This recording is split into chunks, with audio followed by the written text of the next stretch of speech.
उपस्थित धर्मानुरागी महान भावों, सुशीला माताओं एवं गणों, सर्वप्रथम वितराग परमात्मा श्रमण भगवान महावीर स्वामी के पावन चरणारविंद में आचार्य भगवान, उपाध्याय भगवान एवं आराध्य गुरुदेवों के श्री चरणों में कोटि सवंदन करने के साथ कल आप लोगों के समक्ष उत्तरायण सूत्र के तीसरे अध्याय के प्रथम गाथा के माध्यम से कुछ बात रखी गई थी। आप और हमारी आत्मा को चार अंगों की प्राप्ति होना बड़ा दुर्लभ है, बड़ा कठिन। अनंत अनंत पुण्यानि का उदय जब होता है, आत्मा पुरुषार्थ करते करते जब एक इंद्रिय पर्याय से आगे बढ़ते बढ़ते पंचेंद्रिय में भी त्रियंत के 5 भेद हैं। उन भेदों को पार करने के बाद मानव का चोला जो है इस आत्मा को प्राप्त होता है। मानव का चोला पाना बड़ा कठिन है, बड़ा मुश्किल है। चोला अगर मिल भी जाए लेकिन इंसानियत का आना बहुत कठिन है। और जीवन में ज्योति, धर्म की ज्योति जब पाना ये तो और भी कठिन काम है। तो शास्त्र में वर्णन आता है, हमारा जैन दर्शन वितराग परमात्मा तीर्थंकर भगवंत की वाणी के अनुसार ये संसार असंख्यात द्वीप और समुद्र वाला ये संसार है। असंख्यात द्वीप और समुद्र वाले इस संसार में मनुष्य के रहने के लिए केवल 2.5 ही 45 लाख योजन की धरती ही मनुष्य के रहने के लिए प्राप्त है। यहीं पर केवल 45 लाख योजन की 2.5 द्वीप के अंदर ही अंदर मनुष्य का जन्म होता है। उसके बाहर मनुष्य का जन्म होता नहीं। वितराग परमात्मा की वाणी बतला रही है। तो उसमें भी 30 प्रकार के अकर्म भूमि, देवपुरु, उत्तरपुरु, हरिवास, रम्यवास, हेमवय, हिरण्यगढ़ के 30, 5 देवपुरु, 5 उत्तरपुरु, ऐसे 30 अकर्म भूमि के क्षेत्र हैं। वहां पर मनुष्य हैं। कल्प वृक्षों के आधार पर उनका जीवन चलता है। वर्तमान में भी है, ठीक है, अभी विज्ञान वहां तक नहीं पहुंच पाया, तो बात अलग है कि शंकर भगवंत के अनंत ज्ञान के आधार पर जो देख करके और उन्होंने बतलाया वो सत्य है, निश्चित रूप से सत्य है, उसमें शंका करने की कोई स्थान नहीं है। कल्प वृक्षों के आधार पर उनका जीवन चलता है।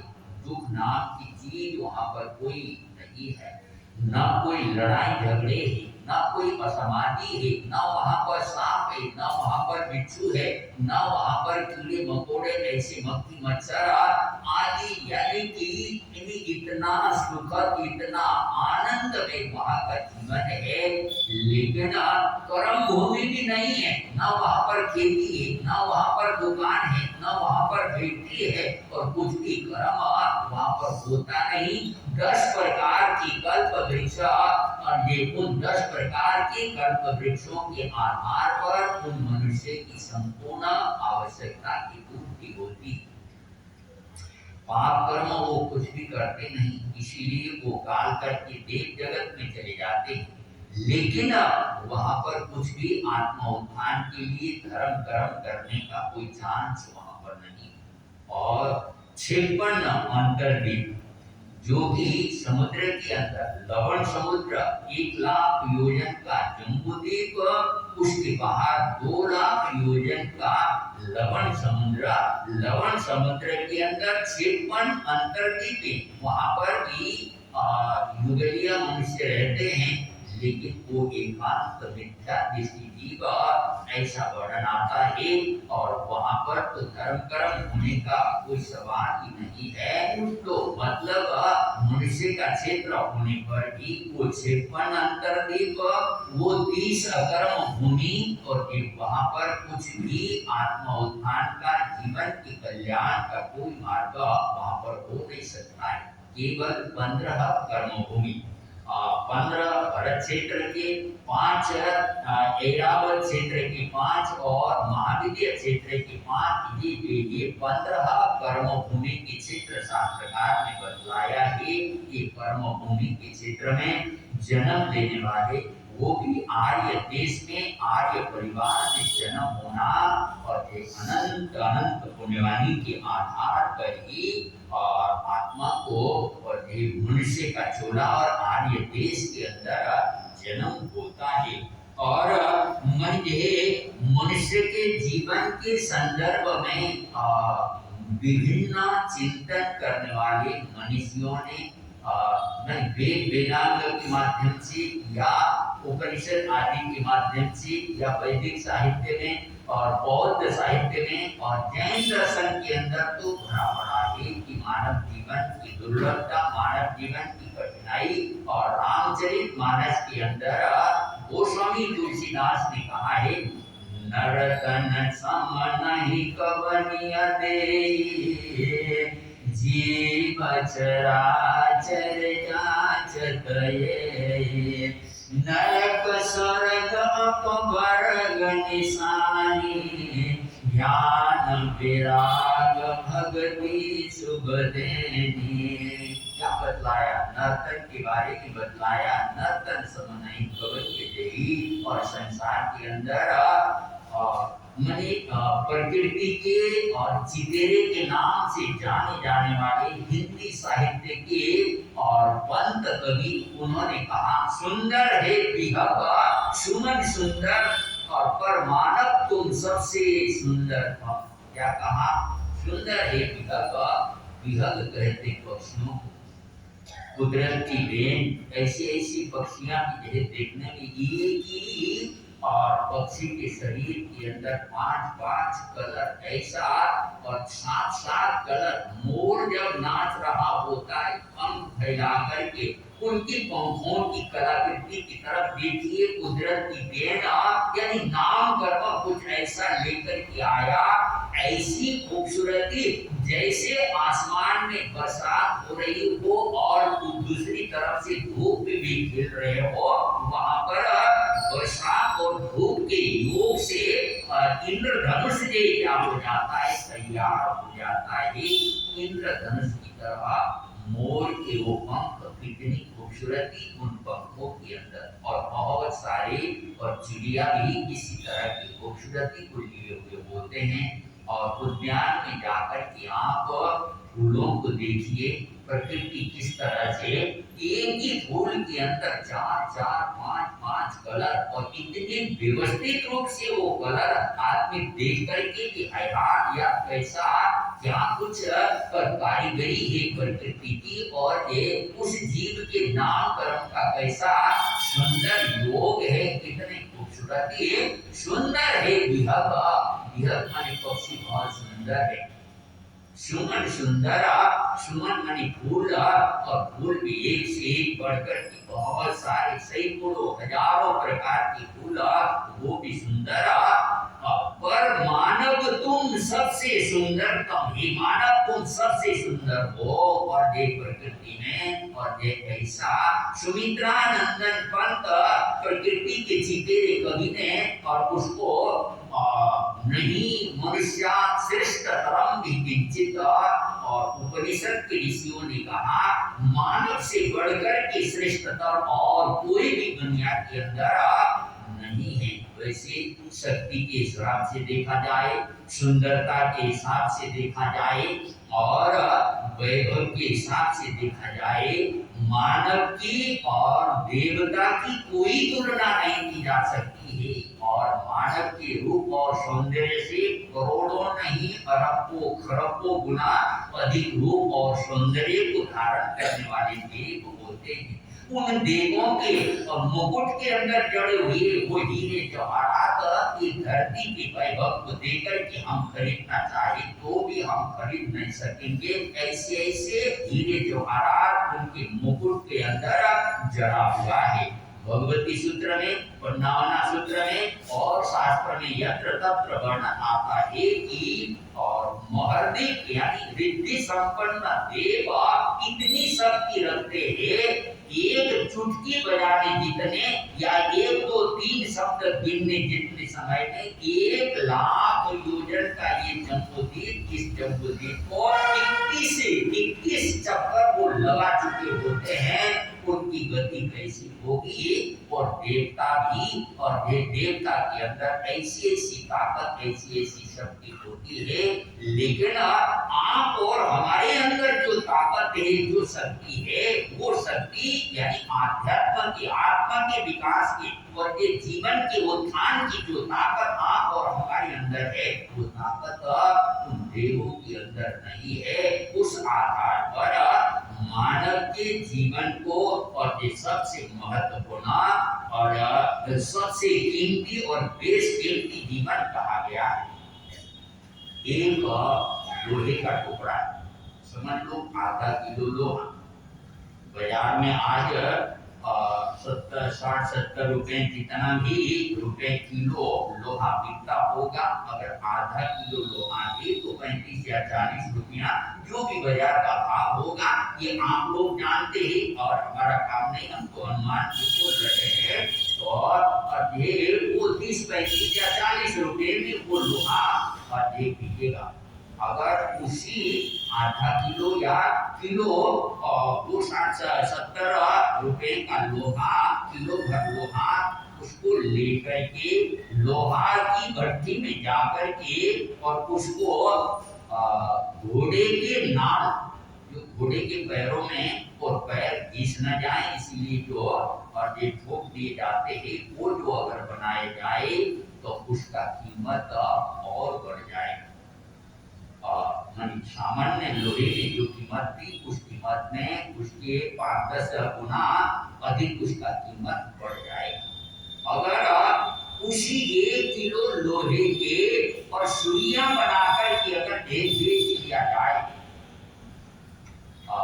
सुइयां तो बहुत बनेगी 1 किलो लोहे से, और उसमें उसका कीमत उससे बहुत बहुत आगे बढ़ जाएगा। और वही और फिर लोहे की जो पहने जाने वाली घड़ी, आजकल तो बहुत तरह की बहुत सुविधाजनक घड़ियां आ गई है।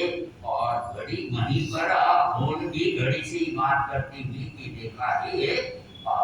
तो मतलब ये कहने का, घड़ी के अंदर जो स्प्रिंग वगैरह या छोटी छोटी कांटे या तार जो उसके अंदर जुड़े हुए होते हैं, अगर उसके रूप में उसको उस लोहे में से वो पुर्जे, वो कल पुर्जे बनाकर के उसको जो फिटिंग किया जाए, उसका कीमत कितना अधिक होगा ये तो आप लोग जानते हैं।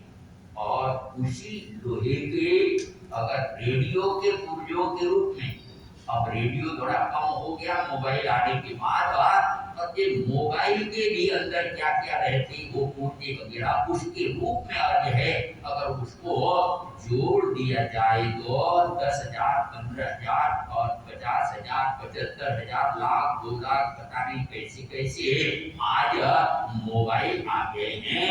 लोहा तो वही है, लेकिन आप उसको घड़ने के ऊपर, उसको परिवर्तित रूपांतरित करने के ऊपर सारा का सारा दारोमदार उसमें टिका हुआ एक चीज है, और उसको जितनी सूक्ष्म, जितनी क्वालिटी के अंदर उसको बदल दिया गया, उसका कीमत उतना ही बढ़ता चला जाए। तो 4,84 लाख योनियों के अंदर परिभ्रमण करते हुए परिणामना सूत्र के अंदर भगवान महावीर स्वामी से इंद्रभूति गौतम प्रश्न करते हैं कि ओ परमात्मा, और इस आत्मा ने सबसे कम जन्म और मरण कौन सी गति के अंदर किया है? तो परमात्मा कहते हैं कि गौतम, जो जितना कीमती चीज होती है और दुर्लभ चीज होती है, और वो उतना ही कीमती उसका बन जाता है अपेक्षा से, तुलनात्मक ढंग से। वैसे तो देव जगत में भी असंख्यात अनंत बार, नरक में अनंत बार, निबोध की तो कोई सीमा ही नहीं, अनंत अनंत जन्म मरण इस आत्मा ने किया है त्रियंश गति के हिसाब से।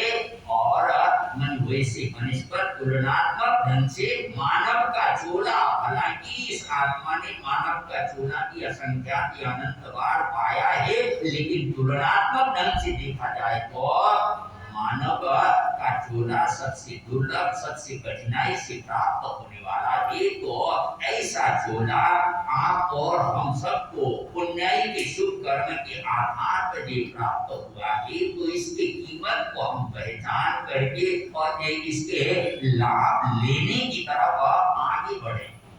एक बार की बात, मर्दाना गुरु नानक देव से प्रश्न करता है। गुरु नानक का शिष्य मर्दाना गुरु नानक देव से प्रश्न करता है, गुरुदेव, ये संसार के लोग और इतना कीमती, इतना महत्वपूर्ण मानव का चोला मिला हुआ है, लेकिन इसका कीमत क्यों नहीं समझ पा रहे हैं? हिंसा में, झूठ में, चोरी फरेब के अंदर, दुराचार के अंदर, पापाचार के अंदर, ऐसे ऐसे कामों के अंदर इतना कीमती, इतना बेशकीमती मानव चोले को बर्बाद करते हैं। गुरुदेव, क्या कारण है? इसलिए ये लोग आपकी चोले के महत्व को नहीं समझ पा रहे। गुरु नानक देव ने कहा, समय आने पर तुम्हारे प्रश्न का उत्तर दे दूंगा। ठीक है, बात आई गई होगी, कई दिन चले गए। एक दिन की बात, कहानी के अंदर वर्णन आता है कि ये अपनी पगड़ी में से एक पत्थर निकाल करके मर्दाने के हाथ में थमाया और थमा करके कहा, जाओ, जाकर के इस पत्थर का कीमत पूछ करके आओ। विभिन्न दुकानों में अलग अलग जगह पर जाकर के पूछ करके आओ, इसको बेचना नहीं है और कीमत पूछ करके आना है। ठीक है, मर्दाना वहां से निकला और आगे बढ़ा तो आगे साग भाजी वाला, यानी सब्जी वाले की दुकान है, उसके पास जाकर के उस पत्थर को दिखाया, भाई अगर ये पत्थर तुम खरीदना चाहो तो तुम इसके एवज में क्या दोगे? ये दुकानदार यानी सब्जी वाला कहता है, पत्थर को देख कर के सुंदर है, चमकदार पत्थर है, अगर ये पत्थर तुम देते हो और 5 सेर ये सब्जी देता हूँ, भिंडी, पालक या ऐसा जो तुम्हें सब्जी चाहिए, उतना सब्जी मैं देने के लिए तैयार। उससे और आगे चला गया और ये दूध वाला और उसके पास जाकर के दूध वाले से दे दिखाया और वो भी कहता है कि ये पत्थर तुम अगर मुझे दे दो तो मैं तुमको 5 सेर और एक दूध दे देता हूँ। और ठीक है, बेचना तो नहीं है। वहां से और आगे वो बढ़ गया, कपड़े की दुकान में, कपड़े वाले की दुकान में पहुंच गया। जाकर के कपड़े वाले को दिखाया, यार पत्थर तो बहुत बढ़िया सुंदर लग रहा है और मुझे अगर तुम ये पत्थर मुझे दे दो 5 मीटर या 5 गज, उस समय मीटर का भी इतना प्रचार नहीं था, 5 गज या 10 गज और एक कपड़ा में इसके एवज में तुमको देता हूँ। और उससे और आगे बढ़ा और वहां पर मिर्ची आ गई और एक ऐसी दुकान उसको भी दिखाया तो वो कहता है जो 5 शेर मैं तुमको मिर्ची जो है इसके एवज में दे सकता हूँ। उससे और आगे चला गया और ये जहाँ पर सुनार की दुकान थी, वो सुनार की दुकान में जाकर के उसको दिखाया और सुनार ने देखा तो कहने लगा कि मैं इसके एवज में आपको 1000 रुपए देने के लिए तैयार हूँ। आप अगर ये दे दो तो इसके एवज में मैं 1000 रुपया दे दूँ। ठीक है, और बेचना तो था ही नहीं और आगे बढ़ा। जोहरी की दुकान पर पहुंच गया। जोहरी की दुकान में जाकर की मर्दाना ने और उस मणि पत्थर को दिखाया और एक बार जोहरी उसको हाथ में लेकर के, पत्थर को हाथ में लेकर के एक बार पत्थर को देखता है, दूसरी बार मर्दाने की तरफ देखता है और देखता रहा और अपने तिजोरी में से 500 रुपये निकाल करके उसकी उनके हाथ में थमा दिया। ये दुर्लभ हीरा, ऐसा हीरा मैंने अपनी जिंदगी के अंदर कभी देखा नहीं है। ऐसा दुर्लभ हीरे का आपने दर्शन कराया और ये पूरे मेरे दुकान में बहुत सारे हीरे हैं, कीमती हीरे हैं, लेकिन पूरा का पूरा दुकान का माल देकर के भी मैं इस हीरे को ये क्या कर सकता हूँ, खरीद नहीं सकता हूँ। ऐसे दुर्लभ हीरे का दर्शन कराने के कारण और मैं तुमको इनाम के रूप में 5 रुपया देता हूँ। ठीक है, 5 रुपया दे दिया। वो लेकर के गुरु नानक देव के पास और वो पहुंच गया। ऐसी बात हो गई। सारी बात पहले दुकानदार ने क्या कहा, दूसरे ने क्या कहा, सारी बात बदला। मैंने पैसे लाने के लिए, कुछ कमाने के लिए आपको ये नहीं बतलाया कि जहाँ से पैसे लाए हो उनको पैसे वापस करके आओ। ठीक है, पैसे वापस करके आए और उसके बाद और बात आई गई हो गई और फिर कुछ दिन चले गए। एक दिन मर्दाना ने पूछा, गुरुदेव मैंने आपसे प्रश्न किया था, इंसान संसार के लोग मानव की कीमत को क्यों नहीं समझ पाते हैं? तो मैंने कहा कि मैं तो तुम्हारे प्रश्न का उत्तर दे चुका हूँ। मर्दाना हैरान, कब दिया, कहाँ दिया, कुछ बताया तो नहीं, कुछ कब दिया था? तो गुरु नानक देव ने कहा कि जिस दिन और वो पत्थर निकाल करके तुम्हारे हाथ में दिया था और उसके बाद तुम ही तो बतलाए कि पहले सब्जी वाले के पास गए, फिर और मिर्ची वाले के या कपड़े वाले के या दूध वाले के पास और सुनार के पास या जोहरी के पास और ये पत्थर तो एक ही है, लेकिन जो कीमत जानते हैं और सब्जी वाले के हिसाब से उस पत्थर का कीमत केवल 2-5 सेर सब्जी ही है और कपड़े वाले के हिसाब से वो 2-5 मीटर कपड़े की कीमत का ही, क्योंकि उसका महत्व वो हीरे का कीमत वो ध्यान नहीं पा रहा है, इसलिए उसका कीमत उतना ही आग रहा है। और सुनार और वो समझ गया था कि ये कीमती पत्थर है, उस आधार पर 1000 रुपये देने की बात, लेकिन जोहरी के पास जब पहुंच गया तो जोहरी दुर्लभ पत्थर है, यानी कि हीरा, इसके दर्शन के कारण ही मैं तो बाग हो गया, खुश हो गया।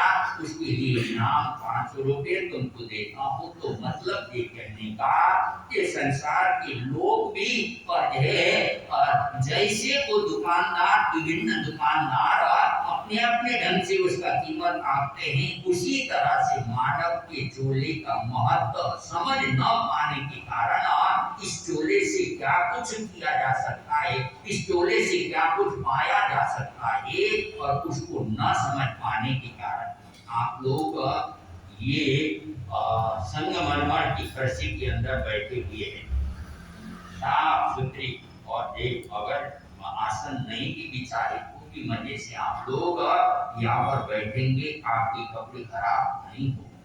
लेकिन अनिल भाई, अगर यहाँ पर लाकर के गेहूं के दाने बो दिए जाए, यहाँ पर मक्की के चने के दाने यहाँ पर बो दिए जाए, तो मानी इसमें से फसल तैयार हो सकता है। आपका क्या नाम? संजय। संजय भैया, फसल तैयार हो सकता है? क्यों? बोलो ना, घबराओ नहीं। देखिए, फसल को तैयार करने के लिए नरम धरती चाहिए, मिट्टी चाहिए, और एक ऐसे धरती के अंदर ठीक इधर से उधर से बंद करके पानी भर दिया जाए, दाने बिखर दिया जाए, दाने फूल जाएंगे, अंकुर पैदा हो जाएंगे, लेकिन और ये जड़ें अंदर जमाने की ये और ना होने के कारण 2-4 दिन के बाद वो दाना सड़ने और खराब होने यानी अस्तित्व खत्म होने की स्टेज पर आएगा।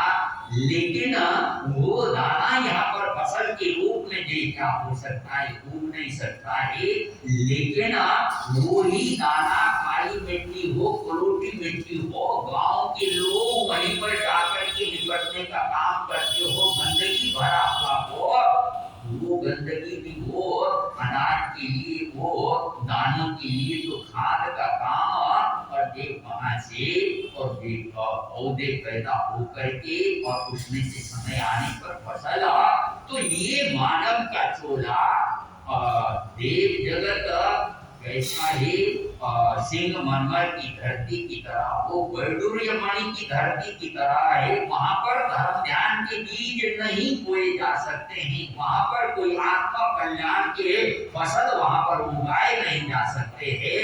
यहाँ पर भले हम बीमार हैं और लूले हैं, लंगड़े हैं, काने हैं, मोटू है, पतलू है, या डायबिटीज है, या शुगर है, या और ब्लड प्रेशर और पता नहीं क्या क्या बीमारियां हमारे शरीर के अंदर लगी हुई है, लेकिन ये बीमारी तो है शरीर में। जब परमात्मा कह रहे कि एक रोम के अंदर 2.25 बीमारियां, 5 करोड़ से ऊपर बीमारी हमारे शरीर में विद्यमान है, कब ये छोटे प्रस्फुटित हो जाए, कब प्रकट हो जाए और कब शरीर को पीड़ित करे पता नहीं, कोई बात नहीं। ब्लड प्रेशर है, शुगर है, या हार्ट की तकलीफ है, और काम में तो दुकान में भी तो जाते हैं, फैक्ट्री में भी तो जाते हैं, तो ये भी कुछ कमाई करना है, आत्मा की कमाई करना है, तो ये कमाई करने के लिए ये मानव का चोला ही सबसे उत्कृष्ट है। नारद जी का अनंत अनंत दुख में, अनंत अनंत पीड़ा में, पराधीनता में, अशुभ कर्मों के कारण अनंत भूख, अनंत प्यास, अनंत सर्दी, अनंत गर्मी, क्षेत्र जन्य अनंत वेदनाएं, खुजली जन्य आदि 10 प्रकार की वेदनाओं में पीड़ित है। त्रियंच गति की जीव पराधीन है, नासमझ है, एक इंद्रिया उनको तो कुछ मिथ्यात्व के निबिड़ अंधकार में, एक इंद्रिया, बेंद्रिया, तेंद्रिया, चौरेंद्रिया, ये सारे मिथ्या दृष्टि, मिथ्यात्व के निबिड़ अंधकार में गिरे हुए हैं। कर्मों के कारण उनको कुछ भी आत्मोत्थान करने का चांस उनको मिल नहीं पाता है। तो त्रियंच जगत यानी पचेंद्रिय त्रियंच में भी और पराधीनता ही नासमझी है। आपके छतों में इधर उधर छतेरे की बैठने वाली कबूतर हजारों की तादाद में, जब मंदिर के पास सुबह के समय दाने डाल दिए जाते हैं, हजारों की तादाद में मंडरा करके। और मान लीजिए सुबह प्रकाश हो गया, उजिला हो गया, उसके बाद अब ये उड़ करके दाने चुग गए। अब उनको कोई दुकान देखना नहीं है, कोई फैक्ट्री चलानी नहीं है, कोई नौकरी में उनको कहीं जाना नहीं है। लेकिन और ये कबूतर है, चिड़िया है, या कुत्ते गली के अंदर, या गाय आदि उन जानवर को टाइम उनके पास कितना है। आज बहाना बनाया जाता है कि महाराज टाइम ही नहीं मिलता है। ये सब आत्मा का धोखा है, टाइम नहीं मिलता। निकालने की बात है, निकालेंगे तो निकल सकता है। उनके पास टाइम कितना है, लेकिन धर्म ध्यान आराधना उपासना कहाँ पर क्या कर पाते हैं। ऐसा मौका हाथ में आया है, हाथ से न जाए। जितना लाभ लिया जा सकता है उतना लाभ लेने का प्रयत्न कीजिए। शुरुआत में प्रयत्न किया कि यह बेले तेली कराना है। पूरे आपकी लुधियाना नगर के अंदर विचरण करते ही विभिन्न क्षेत्रों में नाम लिखाया। 403 के करीब बेले तेली के नाम आए थे। लगभग जिन्होंने भी लिखाया था, और कुछ इक्के दुक्के कुछ रहे हो तो बात अलग है। जिन्होंने लिखाया था उनका ये संपन्न हुआ, और उन्होंने कर लिया अपने अपने क्षेत्र में विभिन्न तरह से। और यहाँ आते ही जो है प्रेरणा किया कि यह बच्चों की कक्षा होनी है, और बच्चे भी धीरे धीरे आने शुरू हो गए। जब बोला कि आज से कक्षा चालू होनी है, उसी दिन से और बच्चे लोग आगे बढ़ गए। बहुत सारे बच्चे शुरुआत से तिकुटों के पाठ से चालू कर करके नमोथुनम पाठने का पाठ तक भी पूरा कर लिया। और ये और तो क्या, हमारे युवा साथी भी और ये पूरा करके प्रतिक्रमण की तरफ आगे बढ़ रहे हैं। बहुत सुंदर, बहुत अच्छा और ये माहौल है। और धार्मिक वातावरण, नौकार यंत्र का 12 घंटे का जाप भी व्यवस्थित रूप से यहाँ पर चल रहा है। 65 यंत्र का जाप कितना सुंदर ढंग से आप लोगों ने संपन्न कराया। और ये संघ के पदाधिकारीगण, अध्यक्ष जी हैं मनिंदर जी, और ये संजय जी, इसी तरह से आश्विनी जी, अनिल भैया, ये सब लगे हुए दिन लगभग अधिकांश समय योजना बनाने में, कार्य को आगे बढ़ाने में, संघ को और व्यवस्थित रूप से आगे बढ़ाने के अंदर काम में लगे हुए हैं। बहुत सुंदर माहौल चल रहा है। 16 तारीख को रविवार के दिन 8 बजे से 8:30 बजे तक नमो जिनानम जी अभयानम। बहुत तरह की परेशानियां हैं, चिंताएं हैं। इंसान बहुत तरह से पीड़ित है। कोई काम धंधे से पीड़ित है, कोई बीमारी से पीड़ित है, और कोई परिवार से पीड़ित है, और कई तरह की चिंताएं, कई तरह की फिक्र लगी हुई है।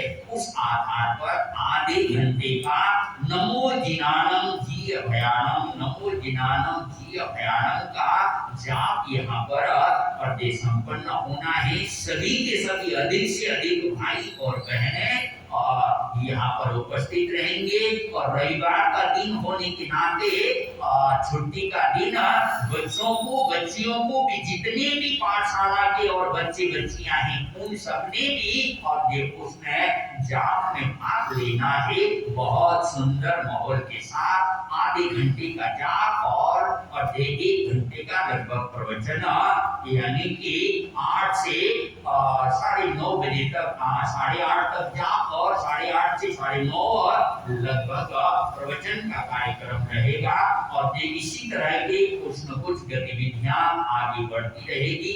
और 18 तारीख को आचार्य सम्राट पूज्य श्री आनंद ऋषि जी महाराज साहब के और जन्म जयंती का पावन प्रसंग आ रहा है। उसको भी हमें और आचार्य भगवत की आचार्य शिवमणि जी महाराज साहब की तरफ से सूचना आई कि उस दिन को पूरे के पूरे भारत वर्ष के अंदर टाइमवेल दिवस के रूप में मनाने का है।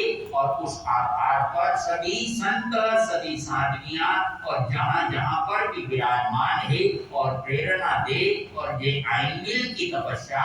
और उस दिन आचार्य सम्राट पूज्य श्री ज्ञान महोदय जी, आचार्य सम्राट पूज्य श्री आनंद ऋषि की महाराज साहब की जन्म जयंती के उपलक्ष्य में उसमें भी आप लोगों ने मन बनाना है, भावना बनाना है, तो और इस तरह से आगे बढ़ना है। और अधिक समय न लेते हुए अपने वक्तव्य यहीं पर विराम दे रहा हूँ।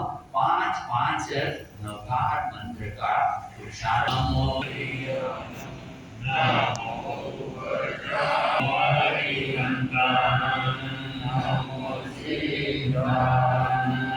नमो